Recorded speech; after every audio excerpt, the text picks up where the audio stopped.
talking again about ego. Ego is the smallest on the body graph. It's like a small triangle colored in red. And if it's defined, it means that you have your ego fixed. If it's uncolored, it means you have ego center open. Very, very powerful motor, which is one of the motors. We have three motors. That is a root center, that is a sacral center, and that is a heart. And fourth motor is a solar plexus that is going through a transformation. And from a motor, it has to become a center of spirituality and self-awareness. So I'm not sure if we can, 100% at this time call it a motor. So heart center, ego. If you don't have your ego defined, that means it will be forever a place where world influences you, and there is very specific way how the world influences you in your open center. World will kind of tell you that you should prove your value, that it will question your value or make you question your value through the competition or any other way. Compare yourself to others, make you feel like you have to be better, or prove that you can be better, prove that you can do it even if you don't have the energy to do it.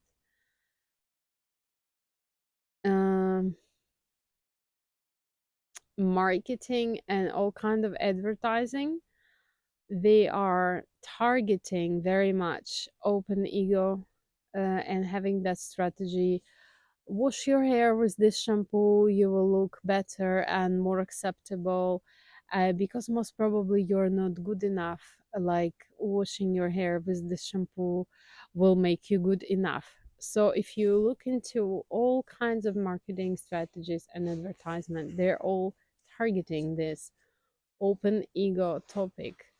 Make yourself worthy, make yourself more valuable, improve yourself. You're not good enough.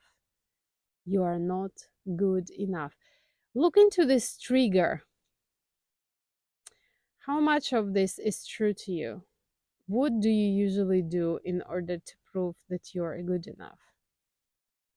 If you need to do something to prove that you're good enough, that means that trigger still works on you, and the clause of marketing and not self of the world is still targeting you.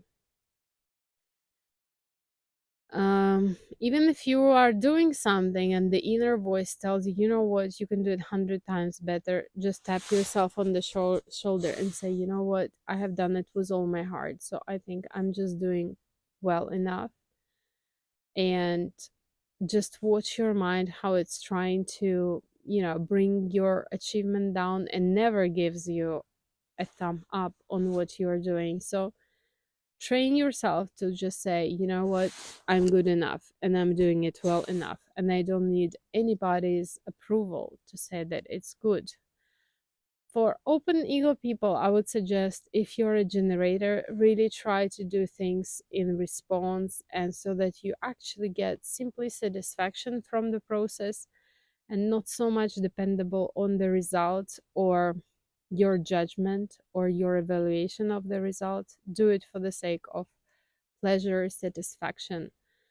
If you're a projector as well, do it as long as it brings some kind of success to people around you, some kind of already recognition. Don't bother that much if this success is better than others, or comparing your achievements with everyone else, or trying to fit into a certain success system, let's say.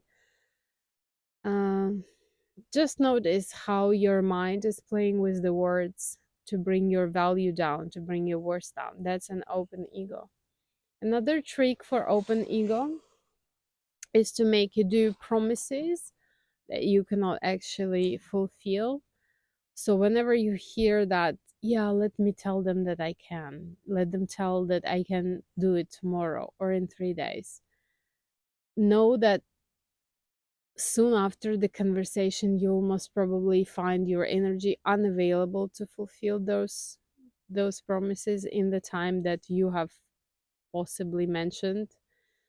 It's okay not to give promises. It's okay to tell people that, depending on, in the condition on of, like, if the others will do their part, I will be able to do my part, depending on the circumstances.